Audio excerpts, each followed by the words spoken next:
안녕하십니까. 펀드 자문 인력 홀리는 모의고사 해설 강의를 하겠습니다. 시간 관계상 많은 것을 못하고 좀 중요한 주제로 주제 위주로 하겠습니다. 우선 들어가기 전에 우리 수험생들이 공모와 사모의 구분을 49인 49인 이하다. 그러니까 50인 이상이면은 공모고 아니면은 사모다 이렇게 했는데 우리 기본서 교재를 보면은 100인 이렇게 나온다 이거예요. 그게 이제 무슨 말이냐 그러면요. 우리 이제 법이 이제 개정된 지가 상당히 오래됐는데 우리 사모펀드하고 공모펀드를 우리 공부를 하는데요. 주로 우리가 말이 없으면은 공모 위주예요. 말이 없으면은. 그런데 이제 구태여 사모라 하면은 사모라 얘기를 합니다. 그래서 이제 과거에는 이제 사모펀드가 전문 투자형, 경영 참여형 이랬는데 지금은 이제 일반 사모펀드, 기관 전용 사모펀드 이렇게 나눕니다. 이게 바로 우리가 말하는 PEF 같은 경우예요. 이게 이제 한동안 시험에 나오지를 않았는데 이제 슬슬 나올 때가 됐어요. 그래서 좀 주의 있게 보셔야 되겠습니다. 그래서 이제 이 사모펀드가 여기 보면 일반 투자자들이 하는 펀드하고 그러니까 선수들이 하는 거, 기관 투자자들이 하는 거, 그거를 이게 나눠놨는데 여기 애매한 분들이 계세요. 이게 전문 투자자인데 우리가 전문 투자자, 일반 투자자 이렇게 나누잖아요. 근데 전문 투자자 중에서 기관은 제외한다. 이게 무슨 말이에요? 그러니까 이 기관 투자자에 들어가는 이 자격자들이 있습니다. 주로 이제 국가기관이라 예보 같은데 이런데요. 그래 어쨌든 일반 투자자가 아닌 전문가들인데 문제는 뭐냐 그러면요. 일반 투자자가 전문 투자자로 이렇게 일정한 요건이 되면은 바꿔줄 수 있죠. 2년 동안이요. 그런 분들이 조금 애매하다는 거예요. 그런 분들은 기관 투자자로 들어가느냐, 일반 투자자로 이렇게 붙여야 되느냐. 그래서 이제 이 100인이라는 것은요, 100인은 요 아래를 보시면은 여전히 사모펀드는 49인 일반 투자자 이하입니다. 그러면 사모입니다. 근데 100인은 뭐냐? 100인은 전문 투자자인데 이 기관 투자자가 아닌 전문 투자자. 좀 말이 좀 애매하죠? 그러니까 이 기관 투자자는 딱 어떠한 분들이 기관 투자자 이라고 정해져 있습니다. 보통 보면은 이제 전문적으로 이제 하는 분들이에요. 그런데 이제 여기에 전문 투자자는 조금 애매하신 분들이에요. 일반 투자자인데 일정한 요건이 되면은 조금 경험이 있으면은 전문 투자자가 되고 또 이 법인 같은 데 있잖아요. 법인요. 법인도 이제 상장 회사가 있고 비상장 회사가 있는데 예를 들어서 우리가 삼성전자 그러면은 법인이니까 좀 전문처럼 보이잖아요. 그런데 이제 이게 기관 투자자로 넣을 것이냐, 전문 투자자로 넣을 것이냐, 이거는 또 다른 문제예요. 그래서 우리가 시험 문제에서는요, 이게 투자자 수를 이제 사모를 확대를 했는데 100인 이하인데 여전히 일반 투자자는 49인이에요. 그리고 전문 투자자까지 합쳐서 그러니까 기관 투자자가 아닌 전문 투자자, 그렇죠? 조금 이렇게 경계선상에 계신 분들, 그런 분들을 그게 누구냐라고 시험까지 나오지는 않습니다. 그래서 기관을 제외한 이분들까지 합쳐가지고 100인 이하다. 그리고 우리 기본서가 여기에 대한 구체적인 설명이 좀 잘 없습니다. 그래서 49인이랬다가 100인이랬다가 이러니까요. 그래서 이 사모펀드 투자자는요, 요 그림을 이렇게 딱 보면은 이 기관 투자자는 투자자 수의 산정 시 제외된다 그랬죠. 그러니까 예를 들어서 일반 이게 사모펀드가 이제 그 기관 전용이 있고 일반 사모가 있잖아요. 일반 사모는 이게 100인까지 되거든요. 그때는 49인, 그리고 기관이 아닌 전문가를 합쳐서 100인이에요. 그러면 이 안에 기관 투자자도 이쪽으로 들어갈 수 있어요. 기관 투자자가 이쪽으로 갈 수도 있고, 나 이쪽으로 가겠다. 그러면은 이 사람들은 이 100인의 그 합산이 안 되는 거예요. 예를 들어서 여기 100인이고 여기 기관이 뭐 10개가 들어갔다. 그러면은 여기에는요 110명이 들어갈 수도 있어요. 110명이 들어가는데 우리가 이 100인을 카운트할 때는 기관이 들어오든 안 들어오든 여기에 그거는 카운트는 안 한다 이거야. 들어올 수는 있어요. 그래서 전문가들이 여기 들어오면은 오히려 더 좋죠. 이 펀드가 더 얼마나 좋으면은 이 기관들이 들어오시냐. 그러면 더 인기가 있는 겁니다. 그래서 이제 100인하고 49인. 이게 이제 금융위에서 이제 그 질문이 하도 많으니까 이게 그림으로 이렇게 그 표시를 해가지고 이렇게 발표를 했더라고요. 우리 기본서에는 없는 내용입니다. 어쨌든 49인, 100인, 여기에는 이게 안 들어간다. 투자 신탁의 수익증권의 이 발행이라는 말을 했습니다. 요새 이 전자적으로 하다 보니까 전자적으로 이렇게 그 표시하는 것도 발행이고 종이로 내주는 것도 발행이고 그런 의미가 있어요. 그리고 이제 투자 신탁 그러면 우리가 신탁법이 따로 있어요. 그런데 앞에 이제 투자라는 말이 들어가면은 이거는 펀드구나 이렇게 생각하셔야 됩니다. 그래서 투자 신탁이 있고 또 신탁이 아닌 형태가 있죠. 회사형이 있는 거예요. 그 펀드는 펀드인데 페이퍼 컴퍼니 그러니까 신탁형이 있고 또 회사형이 있는 겁니다.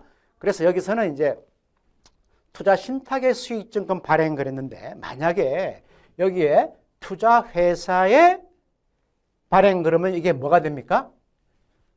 주식이 되는 겁니다. 주식이요. 그래서 우리가 회사는 이게 뭡니까? 주주들한테 주식을 주는 거죠. 그래서 투자 신탁 그러면은 그 투자한 사람을 우리가 수익자라 그러죠. 근데 만약에 투자 회사라 그러면은 그 수익자가 아니고 주주라 그런단 말이에요. 주주에게 주식을 준단 말이에요.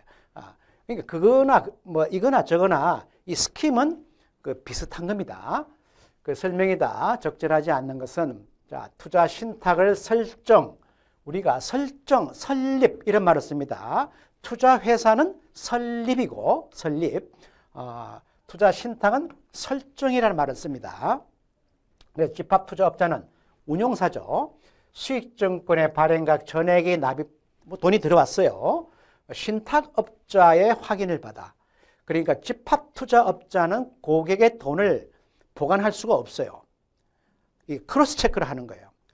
이 사람은 그냥 그 지시만 하는 거고, 그러니까 신탁업자가 돈을 가지고 있습니다. 그래서 이게 신탁업자는 대개 다 그 큰 금융기관이어야 됩니다. 조그만 회사에다가 맡길 수가 없어요. 주로 이제 은행에다가 많이 맡기죠. 은행이요.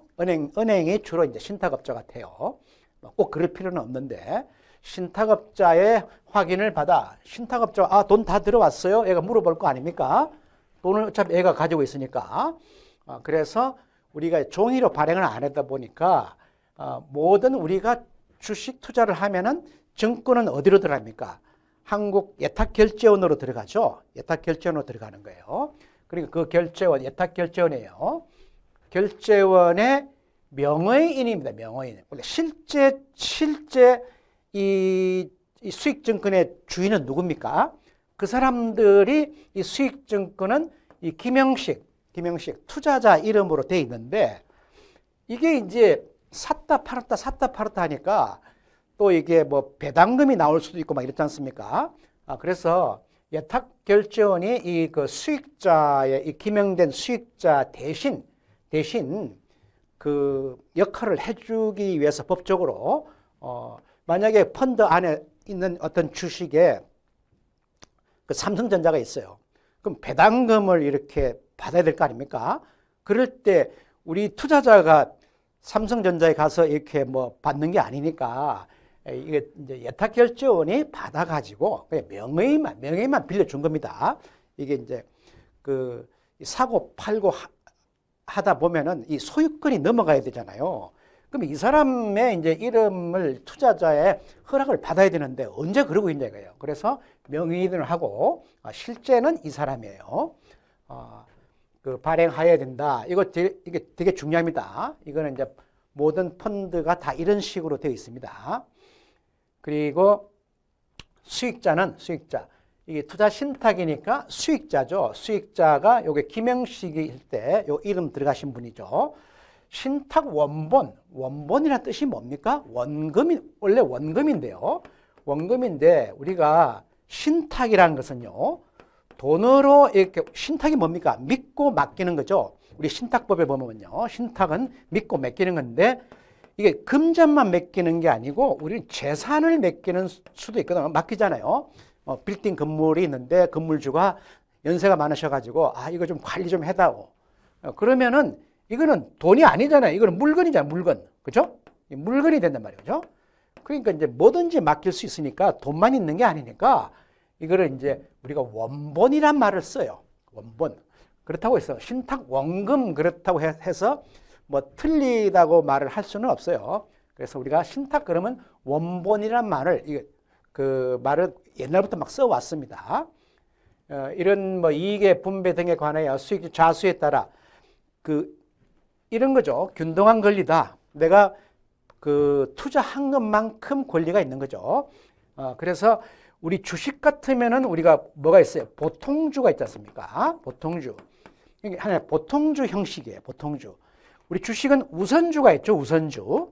뭐 별의별 그 주식이 다 있는데 이런 거 다 없다는 겁니다. 다 평등하다. 균등한 권리. 그래서 보통주의 그 성격을 가지고 있다는 겁니다. 우리 펀드에 우선주라는 것은 없습니다. 전부 다 투자한 것만큼 자기 지분을 가져가는 겁니다. 이 좌수에 따라 균등하다. 이 말은 보통주다. 그리고 우리가 주식은 액면이 있는 경우도 있고 없는 경우도 있죠. 삼성전자는 액면이 있습니까? 없습니까? 삼성전자 액면가 얼마인지 아세요? 100원입니다. 100원. 근데 지금 얼마예요? 한 20만 원 왔다 갔다 하죠. 사실 액면은 크게 그 의미가 별로 없어요. 사실은. 근데 이제 우리 펀드는 더더욱 이게 무액면 해놓으니까 우리는 펀드는 매일매일 가격이 바뀌니까 우리가 저녁 되면은 장부 마감을 하면은 기준 가격이라고 이게 나와요. 이게 이제 그 가격이 되니까 액면은 의미가 없다는 겁니다. 근데 누구 거라는 거는 우리가 알아야 된다. 이제 그런 뜻입니다. 그 다음에 4번은 이 지문이 우리 기본서에는 없어요. 기본서는 없는데 이게 조금 이 시험 문제를 내시는 분이 좀 뭡니까? 이게 투운사에는 이 지문이 있어요. 근데 우리가 좀 상식적으로 생각할 때요. 한번 읽어보겠습니다. 투자 신탁의 재산을 보관 관리하고 있는 신탁업자가 여기 가지고 있죠. 그런데 수익자 명부를 이게 하나의 주주 명부죠. 근데 이게 뭐 아까 예탁결제원이 뭐 이렇게 뭐 한다고 막 했잖아요. 업무를 전자등록기관, 아까 예탁결제원이에요. 이게 전자등록기관이에요. 종이로 발행하지 않죠. 그런데 이제 수익자가 나는 증권을 종이로 발행해다오. 그러면 종이로 해줍니다. 뭐 그런 분들은 아마 없을 겁니다.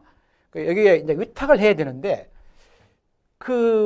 이게 이제 누가 위탁을 해야 되느냐, 이게 좀 혼동되는 거예요. 이 사람은 그냥 보관업자거든요. 근데 이 펀드의 진짜 이제 뭡니까? 펀드의 책임자가 누구예요? 집합투자업자예요. 집합투자업자.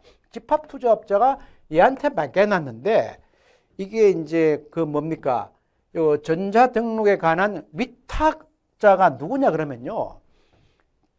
물론 이게 신탁업자가 이제 가지고 있으니까 인볼브는 되지만 신탁업자가 아니고 집합투자업자하고 여기 예탁결제원하고 서로 계약 관계가 있어야 되는 겁니다. 이거는 제3자인 겁니다. 조금 어려울 수가 있습니다.